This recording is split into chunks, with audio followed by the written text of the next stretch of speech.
Well, hi everybody.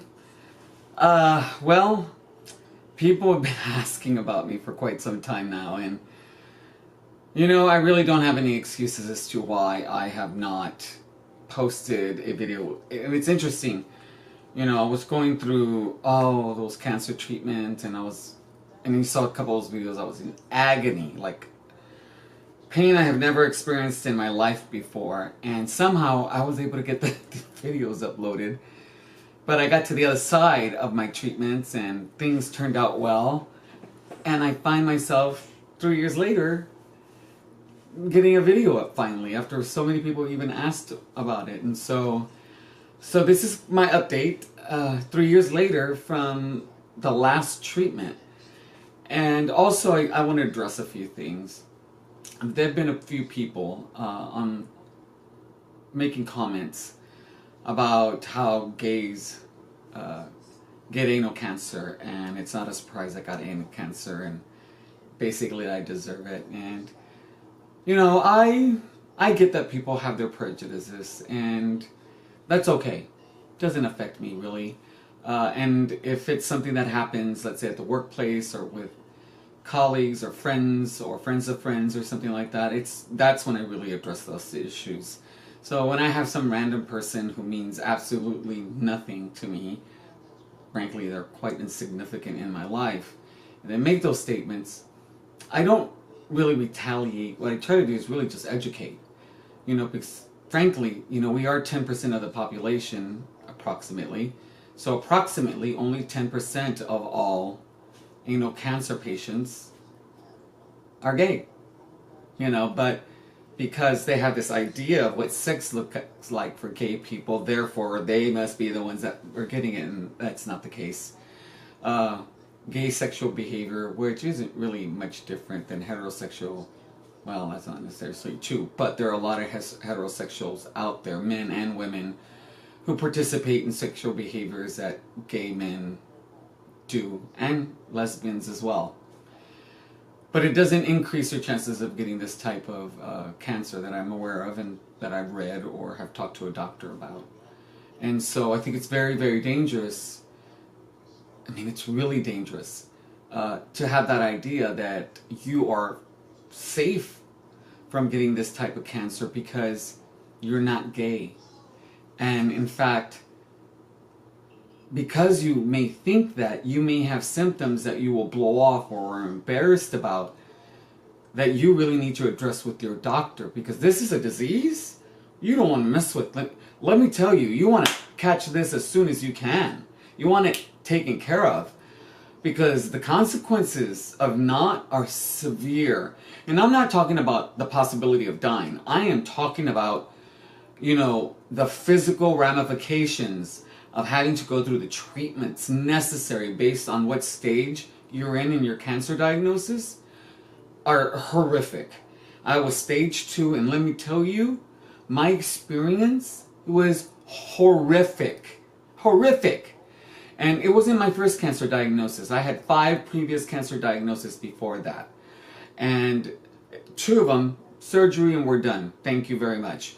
The others, I needed to do either chemotherapy and surgery, radiation and surgery, or a combination of all 3. However, this one was the most excruciating because of where it was located. So let me tell you, the sooner that you catch this, the less pain you will experience. I was going to say suffering, but I have an idea about suffering and pain. Okay, let's go on a side note. Pain and suffering are 2 very different things. And my philosophy, which I learned through a special little girl who finally understood what it meant and explained it to everybody. Oh my God, that was amazing. She understood as suffering is not wanting the pain to be there. And I was like, yeah. Yes, that is what suffering is resisting, fighting against, wishing that it was different. That's suffering. So I experienced a lot of pain. Very little, if any, suffering at all, because I ended up using the tools necessary to help me just deal with it on a daily basis. I was in a lot of pain. I was hospitalized for a week because the pain was so severe. I was incapable of moving. That's how bad it was. That aside, so please get checked out. Don't think that just because you're a heterosexual man or woman, that does not partake in any kind of behaviors that you would think would lead to this, puts you at zero risk, because it doesn't. Get checked out. I implore you, if you have bleeding or discomfort or burning in that area, get checked out ASAP. Do yourself a favor. Okay, that's my little spiel. So what's been going on since that 3-year mark? So what happens is when you get your last radiation treatment, and this is something that was actually very interesting and fascinating for me to learn, is what happens is when you get your radiation treatment, and this is the way it was explained to me by my radiologist, the treatment you get today, your body is not going to feel it until several days later. And so that's why you don't experience the pain and the discomfort right at the onset. It takes multiples. And then what happens is they start catching up with you. So it was about 8 days in when I started feeling some pain. Not a lot, but some pain. Well, that was the accumulation from the first and second treatment. And then by the 12th and 13th, that was the accumulation of the first, second, third, fourth, and fifth treatment. And then all of a sudden, as you go along, the more it's compounded, and all of a sudden, I had anal burns in my anus, no lining. So anything that I ate that had to come out, excruciating.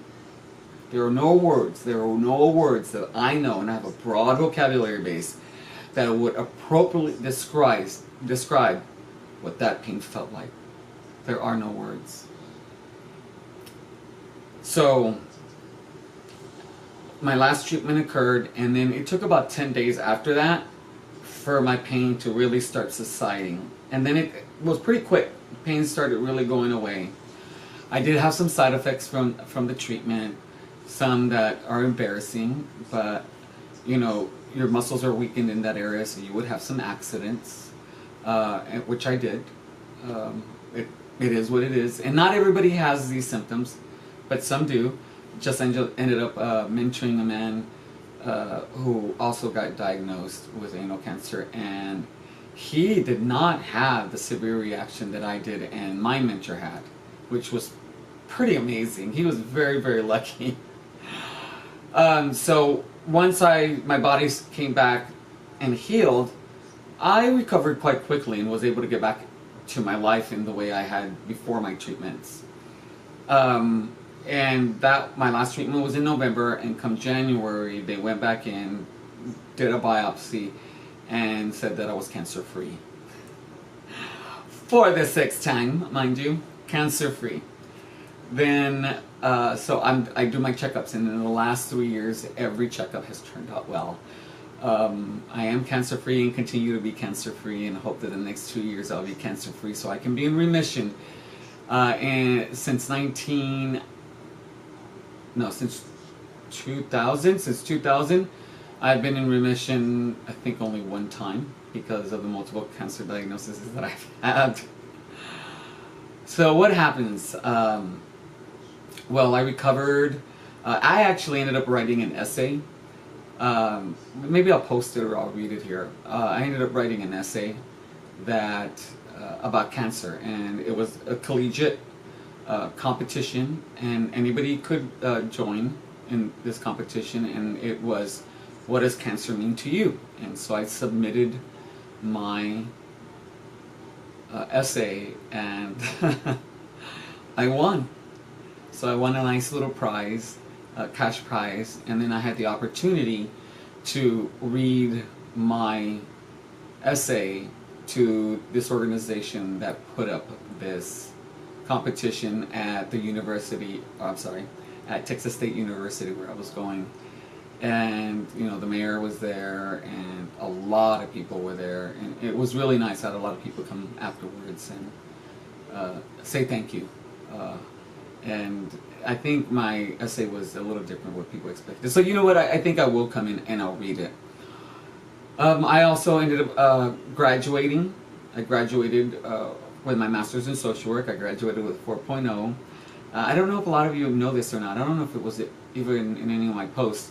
I was actually going to school part-time while I was going through my cancer treatments. I found it very necessary to continue living my life because I was afraid that if I wasn't partaking and living, then the possibility of getting really sick and dying would increase. And so I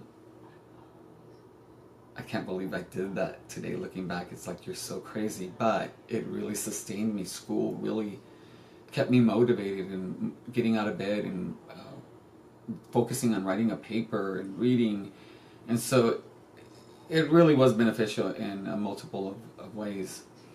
So then I graduated, and I had to wait to take my state license, and I got that, and then I had to find a job, and I ended up finding a job at a county jail where I was a mental health counselor for over 2 years, and I loved that job. Loved that job, and I would still be there today if it weren't for something that happened to me. And you know, those 2 years, I ended up living my life like I normally did. I did everything I wanted to do. You know, my life became mine again. And again, cancer did not define me, nor has it ever. You know, I am someone who had cancer, and I am someone today that does not have cancer, and that's it. You know, it'd be neat to be that guy that had cancer one time and accomplished something amazing, but I think what's amazing is the fact that I didn't allow it to define how I live my life or detract from the goals that I had for myself. I've still got more goals that I want to accomplish.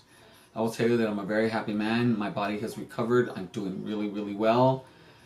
Well, recently, God, no, not recently. Last year, this time, I was starting to get some pain in my back. They thought it was maybe my sciatic nerve, so they took some x-rays and stuff, and they found out that I had avascular necrosis of the hips. Basically meaning that the blood vessels in my bone, so this is my femur, this is the ball that goes into the hip. The veins in this area have died, and so the bone has died, and it's collapsing in and on itself, and it's pretty painful diagnosis. In July, I lost my job because I was no longer reliable and being able to show up to work on my schedule, and my company was also taking care of me and working around me schedule-wise. I wasn't really able to see as many clients as I needed to because of the fact that I was so slow in having to move from place to place. And then I'd have these bouts where the pain was so bad that I had to just sit and be until it subsided, and then I could talk to another client.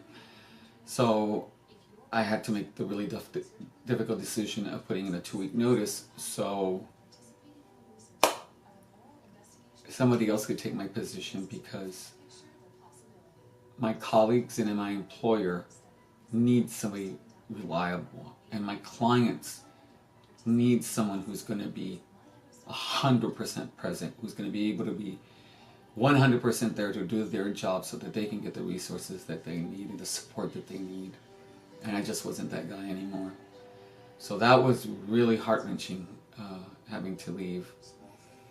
And now I got approved for surgery in August, and I will tell you that my health has declined really fast. I went from needing a cane to needing a walker with wheels that you can sit on to needing a wheelchair. I'm now on these other way over there. These canes, you know, the Forrest Gump, the movie, you know, when he was a kid, he had braces, and the canes that went around his forearm, that's what I'm using now. And yesterday I had a fall in my apartment, and I was incapable of getting off the floor. I actually had to have somebody come in and pick me up off the floor and put me in bed. And then when that passed and I kind of got my bearings and kind of got over the fact that I'm getting worse and having a hard time taking care of myself, I got up and I went to the emergency room. Unfortunately, no broken bones, no fractures, anything like that. And today I found out that I'm going to get my surgery date's December 18th. And I'm grateful that I have a date to look towards, but I was told it was going to be in October, maybe November. And the last 6 to 8 weeks has been a very difficult one for me, to say the least. And the idea that I have to wait even longer than I have already waited.